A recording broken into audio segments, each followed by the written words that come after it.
His lawyer's face went white. I mean, completely white. Like someone had drained all the blood right out of him. Bradley Whitmore, the most expensive divorce attorney in the state, the man who never loses, stood there with trembling hands flipping through documents he clearly did not expect to see. My husband Vincent sat next to him, and I watched his confident smirk melt away like ice cream on a hot sidewalk. Pure terror replaced it. The man who told me to get out of his house, the man who called our daughter disgusting names, the man who thought he was about to take everything from me, he finally understood. He had already lost. But let me tell you how I got there. Because 7 weeks ago, I was the one who thought my life was over. My name is Miranda Lowry. I'm 34 years old, and for 10 years, I believed I had a good marriage. Not perfect, but good. I was a forensic accountant before I became a mom. A really good one, actually. I found hidden money for a living. I uncovered fraud schemes that executives thought were bulletproof. But when my daughter Hazel was 2 years old and got diagnosed with a chronic respiratory condition, Vincent convinced me to stay home. She needed me, he said. He made enough money for both of us, he said. I could always go back to work later, he said. So I gave up my career to raise our child and support his dreams. Funny how that works out sometimes. That Tuesday evening started like any other. I was making dinner, Hazel was doing homework at the kitchen table, and Vincent came home early. That should have been my first warning sign.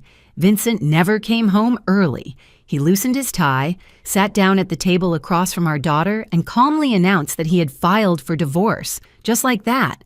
Like he was telling me he picked up dry cleaning. But then he kept talking, and every word hit me like a punch to the stomach. He wanted everything. The house, the cars, the investment accounts. He had already hired Bradley Whitmore, and I should just accept that I was going to lose. Then he looked at Hazel, our 8-year-old baby girl who was sitting right there listening to every word, and he said something I will never forget. He said he didn't need me or my stinky, sick daughter. He actually called her that, stinky, sick, like she was garbage to throw away. Hazel burst into tears. I held her while my entire world collapsed around us, and Vincent just sat there looking annoyed, like our pain was an inconvenience to his schedule. The doorbell rang.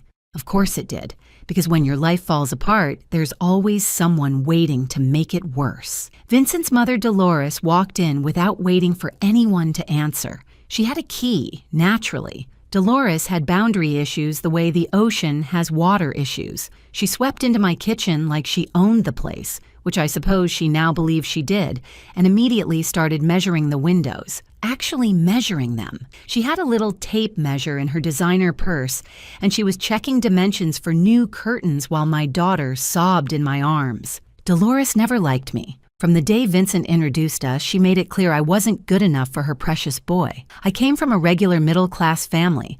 I went to a state college. I didn't have the right pedigree or the right connections, or apparently the right window treatments. For 10 years, she dropped little comments about my cooking, my housekeeping, my parenting, my everything. Now she was triumphant. She told Vincent she was so proud of him for finally making the right decision. She said she always knew I was just after his money. The irony of that statement would become clear later, but at the time, it just hurt. Vincent gave me 48 hours to pack my things and leave his house. His house. The house I had lived in for 8 years. The house where I raised our daughter. The house where I thought we were building a life together. 2 days to erase a decade. I didn't sleep that night. I sat in Hazel's room watching her breathe, listening to the slight wheeze that never quite goes away, and I tried to figure out how my life had fallen apart so completely. I thought about all the signs I must have missed, the late nights at the office, the business trips that seemed to happen more and more often, the way he looked at his phone and smiled at messages I never saw. I had been so focused on being a good mother that I forgot to notice I was becoming an invisible wife. The next morning, while packing boxes in my bedroom like a guest who had overstayed her welcome, I found something, a bank statement that had fallen behind Vincent's nightstand, probably months ago. I almost threw it away with the dust bunnies, but old habits die hard, and when you spend years analyzing financial documents, you can't help but look at numbers. Something was wrong. The account balance was way too small. I knew roughly what Vincent earned. I knew our monthly expenses. The math didn't work. There should have been at least 3 times this amount in savings. Where was the rest of our money? I tucked that statement into my purse. At the time, I didn't know why. Maybe instinct, maybe hope, maybe just the forensic accountant in me refusing to let a discrepancy slide. But that crumpled piece of paper would change everything. Vincent stood by the door as I loaded the last boxes into my car. Hazel was already buckled in the back seat, clutching her stuffed rabbit and looking confused about why we were leaving our home. Vincent didn't hug her goodbye. He didn't even look at her. He just checked his watch like we were making him late for something more important, probably a golf game, or his girlfriend, though I didn't know about her yet. I drove away from the house I had paid for, the life I had built, and the man I thought I knew. My daughter asked me when we were coming back home. I didn't have an answer, but I had that bank statement, and I had 10 years of professional training that Vincent had apparently forgotten about. Before we continue, if you're enjoying this story, please subscribe and tell me in the comments where you're watching from and what time is it there. I see every single comment and I appreciate each one of you so much. Your support means the world to me. Vincent wasn't satisfied with just ending our marriage. He wanted to destroy me completely. Within days, our mutual friends stopped returning my calls. One of them finally admitted why. Vincent had been telling everyone I was mentally unstable. He said I had substance abuse problems. He hinted that I might be an unfit mother. 10 years of being a devoted wife and mom, and suddenly, I was the villain of my own story. I found out later he had been building this narrative for months. Little comments at dinner parties, concerned whispers to neighbors.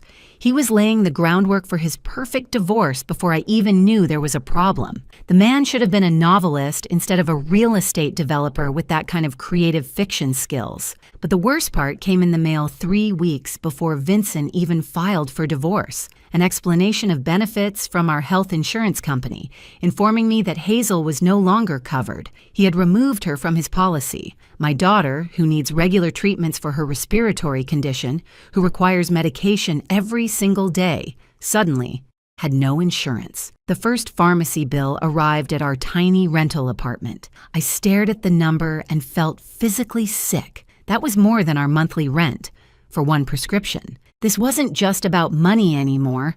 This was about my daughter's health. Vincent was using our child as a weapon, and he didn't even have the decency to care if she got hurt in the crossfire. I think that's when something shifted inside me. Fear started turning into something else, something sharper. I met with a divorce attorney that week, a nice woman with a cluttered office and sympathetic eyes. She looked at my case, looked at Vincent's lawyer's name, and her face fell. Bradley Whitmore. She actually sighed out loud. She told me I should probably just take whatever settlement he offered because fighting Bradley Whitmore was like fighting a tsunami with an umbrella. Great. Very encouraging. I asked how much Whitmore charged per hour, and she told me. I calculated that just sneezing in that man's presence probably cost about $500. A few days later, I had to go to Vincent's office. During divorce proceedings, both parties have the legal right to request financial documents. I needed copies of tax returns and business statements. Vincent's secretary, a quiet woman named Ruth, helped me gather what I was entitled to see. She had kind eyes and a nervous habit of looking over her shoulder, but I barely noticed her that day because of what I saw through Vincent's office door. There she was, Tiffany Vance, 26 years old, blonde highlights, designer clothes draped over my husband's desk like a human decoration. She was laughing at something Vincent said, touching his arm in that way women touch men they're sleeping with. And when she saw me standing in the doorway, she smiled, not embarrassed, not apologetic, smug. She looked at me like I was already yesterday's news, and she was the shiny new tomorrow. The affair had been going on for 2 years. 2 years of lies, 2 years of business trips that weren't business trips, 2 years of late nights at the office that were very much not about work. While I was home taking care of his daughter, managing his household, supporting his career, he was building a whole separate life with someone else. I went home and made the mistake of checking social media. Tiffany's Instagram was a monument to my husband's betrayal. Photos from Paris, romantic dinners and restaurants Vincent always said were too expensive. beach vacations in places we never visited as a family, caption after caption about living her best life with #blessed and #grateful. I was grateful too. Grateful I hadn't eaten dinner yet because I definitely would have lost it. Then came Dolores's contribution to my public humiliation. She posted a long message on social media about how happy she was that her son had finally gotten rid of the gold digger who had trapped him. She wrote about how Vincent deserved better than a woman who couldn't even produce a healthy grandchild. She said my family had defective genes. She actually typed those words where everyone could see them. The comments filled with sympathy for poor Vincent and his difficult decade married to someone like me. The settlement offer arrived by certified mail. Bradley Whitmore's letterhead was very impressive, probably cost a fortune just to print. Vincent was being so generous, the letter explained. He would let me keep my personal clothing and my car, which was titled in my name anyway. Everything else went to him. The house, all investments, retirement accounts. I would receive minimum child support based on his reported income, which I already suspected was much lower than his actual income. I had 30 days to accept this offer or face the full force of his legal team in court. I sat at my kitchen table in that cramped rental apartment, listening to Hazel cough in the next room, and I felt something I hadn't felt in weeks.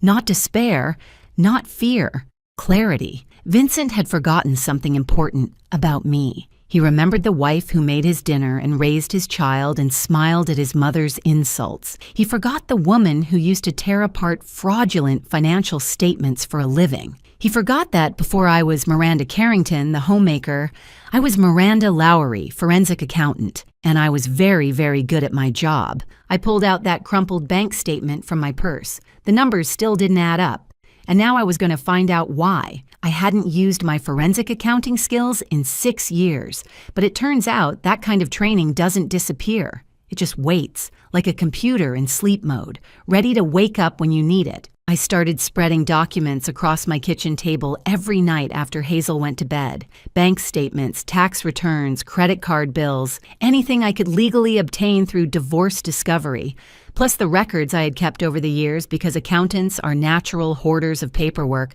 My grandmother used to say that numbers don't lie, but people use numbers to lie all the time. Finding the lies was my specialty, and Vincent had been lying for a very long time.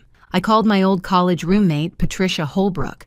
Patricia and I had studied forensic accounting together, pulled all-nighters before exams together, and dreamed about catching corporate criminals together. She had stayed in the field and built a successful practice. When I explained my situation, she didn't hesitate.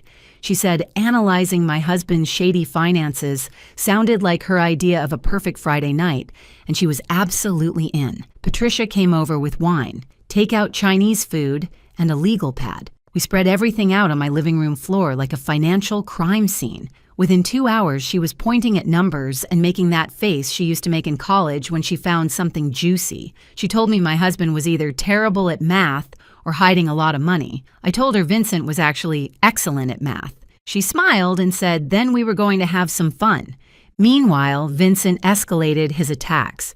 His lawyer filed a motion for full custody of Hazel. The reasoning made me want to scream. Vincent claimed I was financially unstable and couldn't provide proper care for a child with medical needs. The man who removed his own daughter from health insurance, who called her stinky and sick, now wanted full custody. He didn't want to be a father. He never really had been one, but he knew threatening to take my daughter would hurt me more than anything else. Hazel was a chess piece to him, a way to force me to surrender. But I wasn't surrendering. Not anymore. The first discovery came after 3 nights of digging. Hidden accounts. Vincent had opened investment accounts at a different bank than our regular one, accounts that were never disclosed on our joint financial statements. The total in those accounts was over $200,000. Money he had been siphoning from his business income for years, claiming it went to expenses and taxes. Money that should have been marital property. Money that would have paid for Hazel's medical care without me lying awake at night,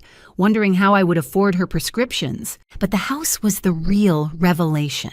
The house Vincent kept calling his house, the one he was so eager to keep in the divorce. I remember when we bought it. I was 7 months pregnant with Hazel and having complications. The doctor had put me on bed rest.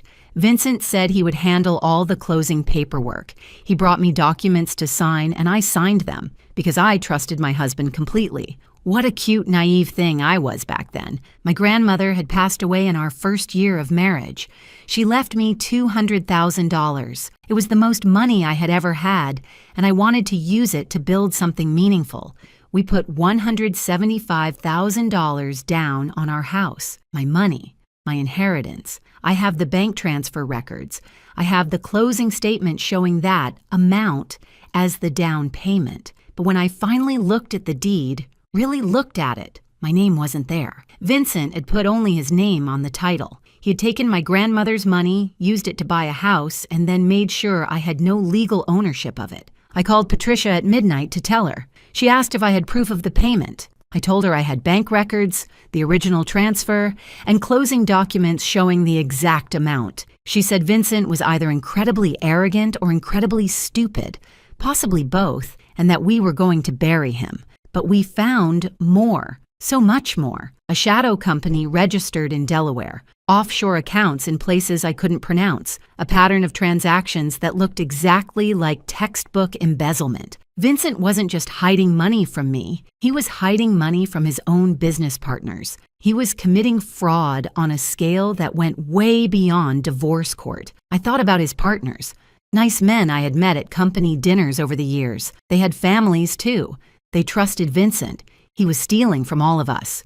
My grandmother also taught me to always keep emergency money separate, a secret savings account that nobody knows about, she would say, because you never know when life will surprise you. I had $8,000 in an account Vincent never knew existed. It wasn't much, but it was mine, and it was about to become the foundation of my fight back. I also still had my professional certifications. I had kept them current over the years, doing occasional online courses during nap times and quiet evenings. I told myself it was just in case I ever wanted to work again. Now I realized some part of me had always known this day might come. The accountant in me had been preparing for disaster, even when the wife in me believed in forever. The evidence was growing.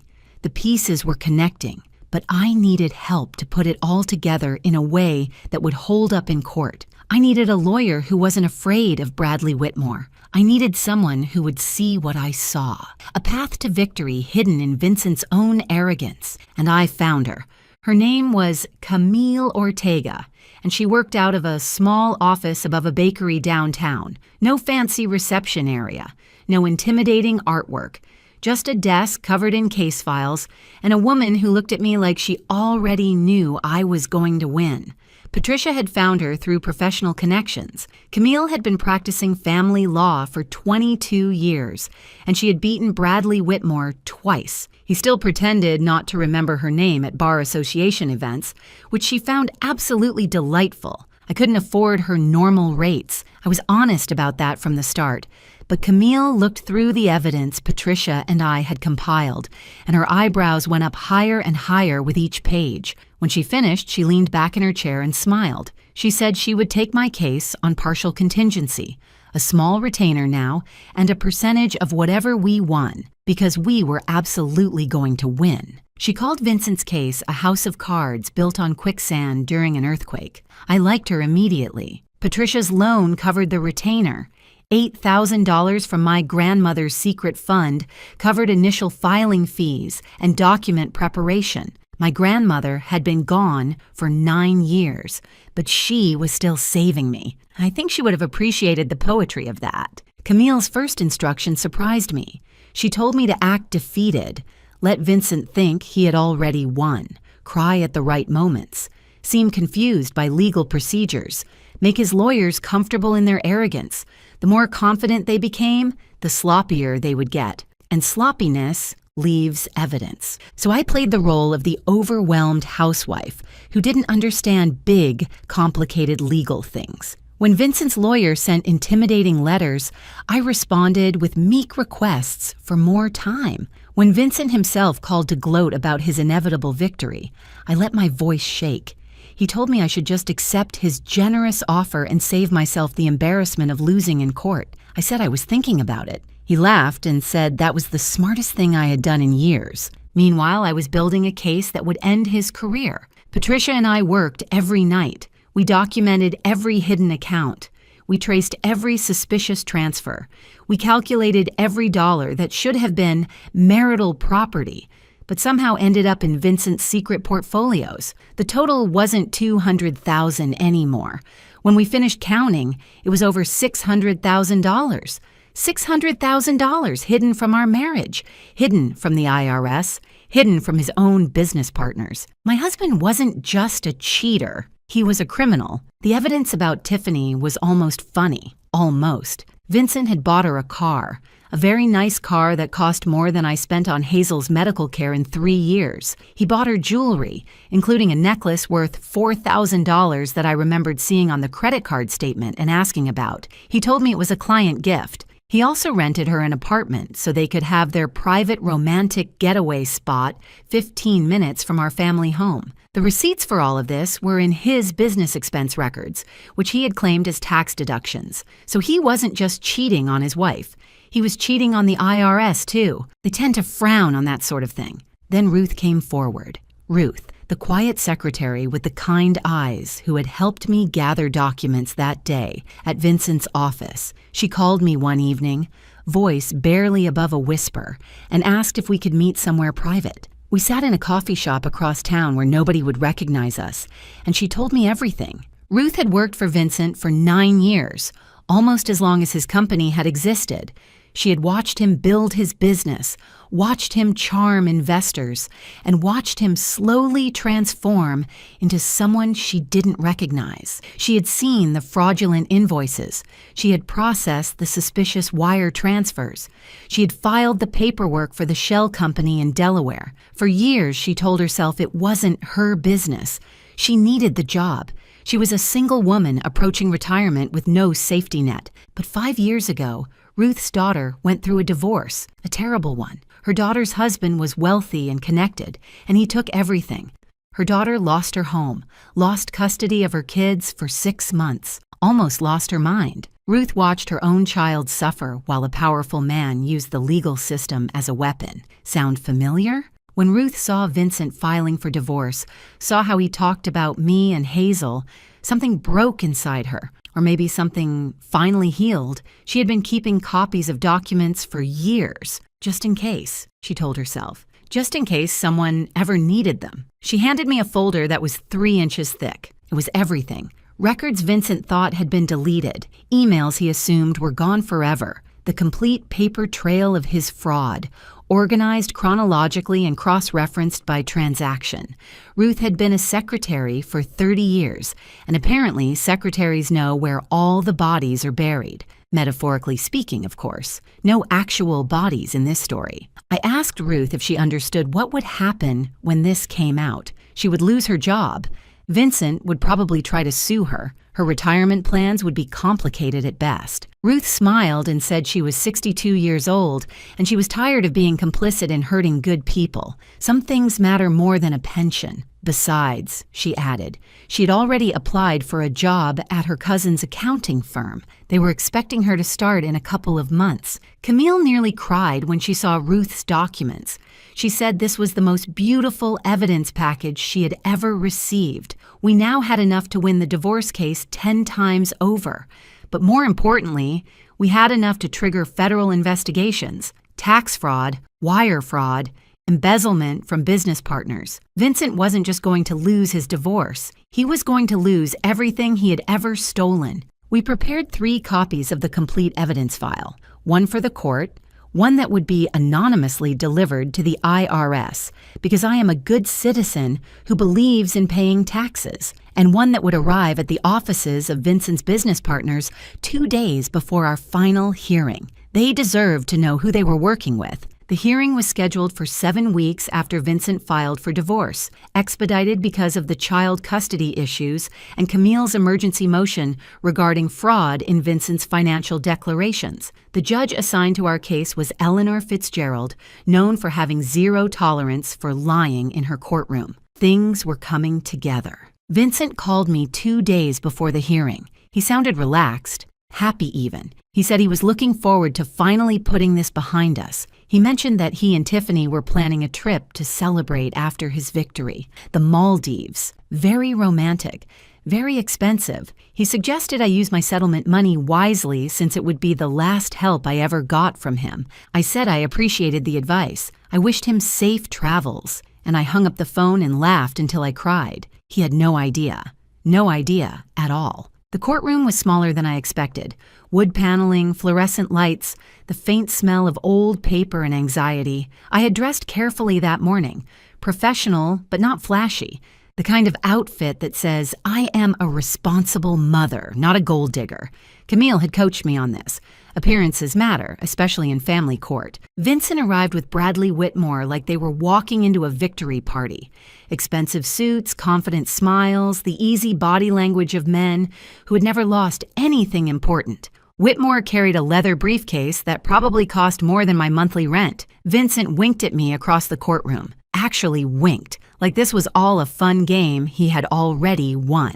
Dolores sat in the front row of the gallery, wearing a dress that screamed, "Look how wealthy and superior I am." She had a small notebook, probably planning to write down every humiliating detail of my defeat to share with her friends later. Tiffany was there too, a few rows back, checking her phone and looking bored. I wondered if she had started packing for the Maldives yet. And there, in the back of the gallery, sat 3 men I recognized from company events, Vincent's business partners. They had received their evidence packages 2 days ago. They had not told Vincent they were coming. Their faces were completely unreadable, which was somehow more terrifying than open anger. If you're still here with me, I just want to say thank you for listening to my story. If it's touching your heart, please take a second to hit that like button and maybe share this with someone who needs to hear it. Your support keeps me going, and I'm so grateful for every single one of you.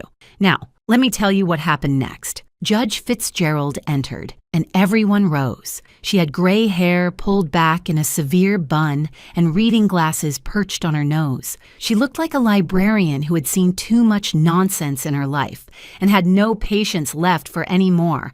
I liked her immediately. Whitmore presented Vincent's case first. He painted a picture of a successful businessman burdened by an unstable wife who had contributed nothing to their marriage. He talked about Vincent's generous settlement offer. He expressed concern for poor Hazel, who clearly needed a stable home environment that only her father could provide. He used words like erratic and financially irresponsible and pattern of concerning behavior. It was a masterful performance. Complete fiction, but masterful. Then it was Camille's turn. She started small. Simple questions about our marriage, our home, our finances. Vincent answered confidently. Yes, the house was purchased during their marriage.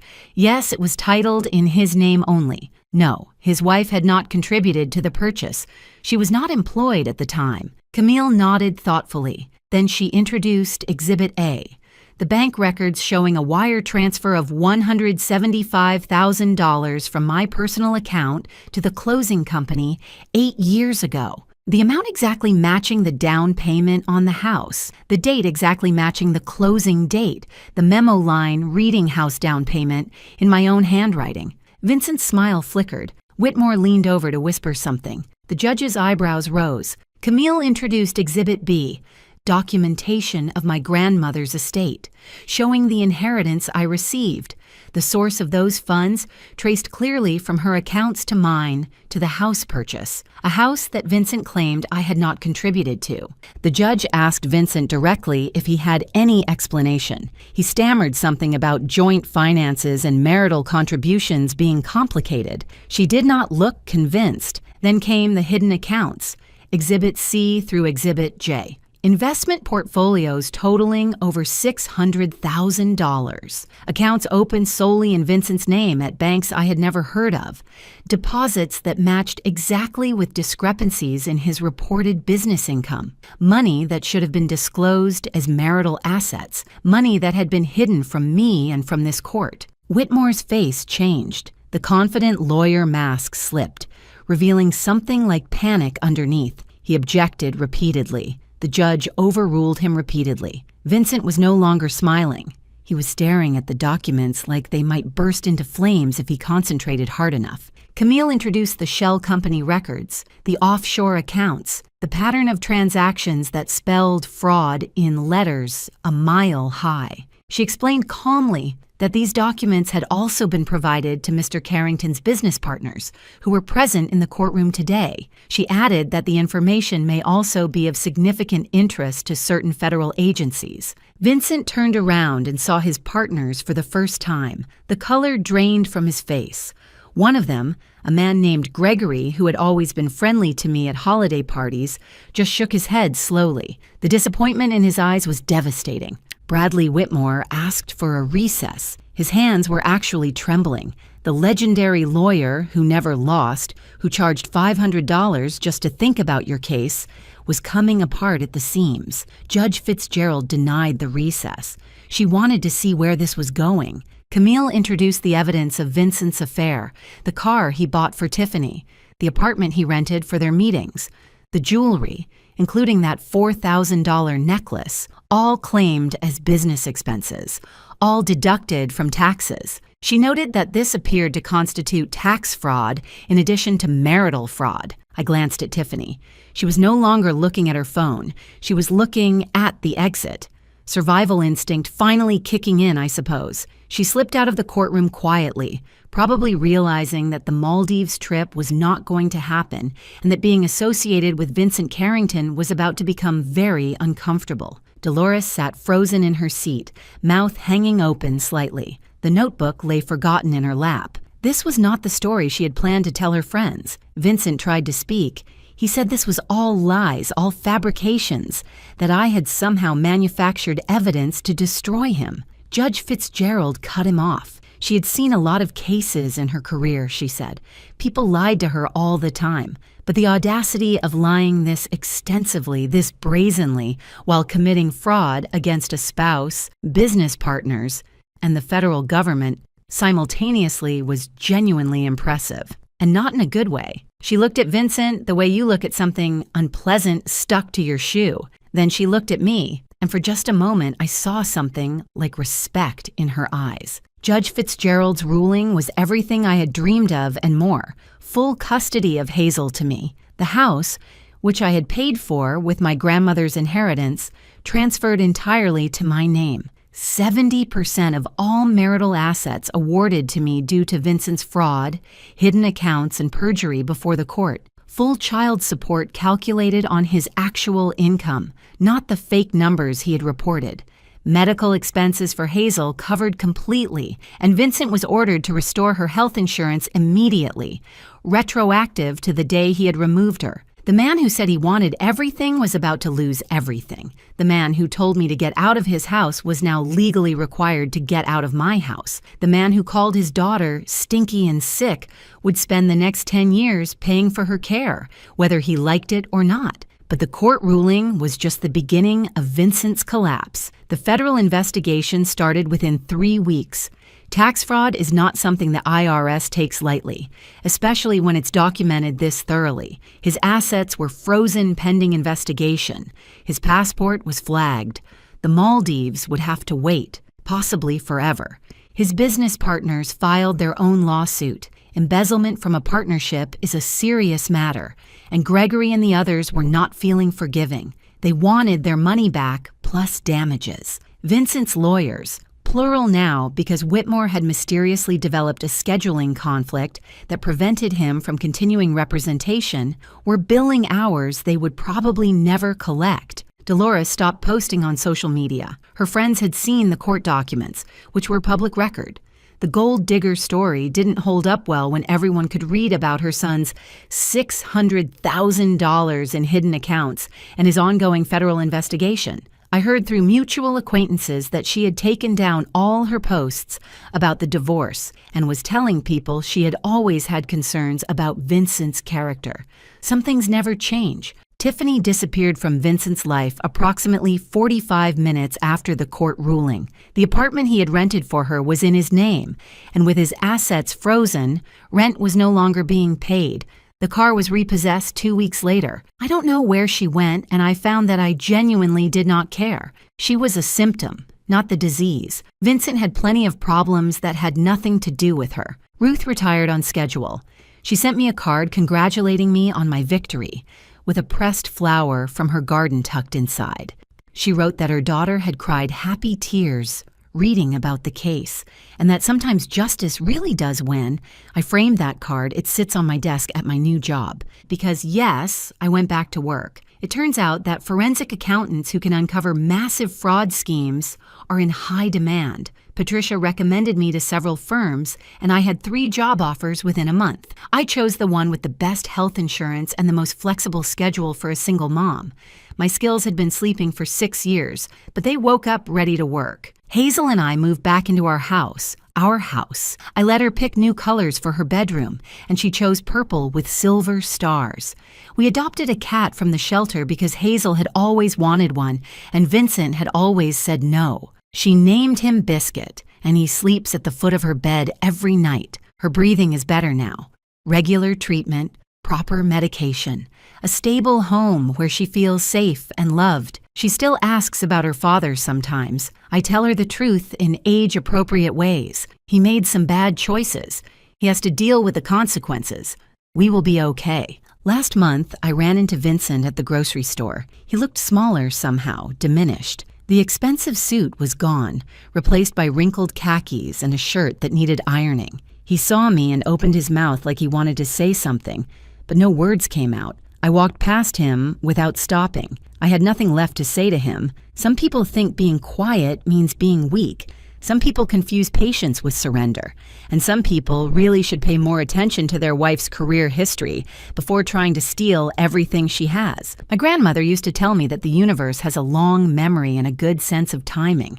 I didn't always believe her. But sitting in my kitchen now, watching Hazel play with Biscuit in the backyard of the home I fought for, I think maybe she was right. Justice doesn't always come fast, but when it comes complete. Thank you so much for watching. More of my most gripping stories are already on your screen. Click one now and don't miss the best part. You will love it. See you in the next story.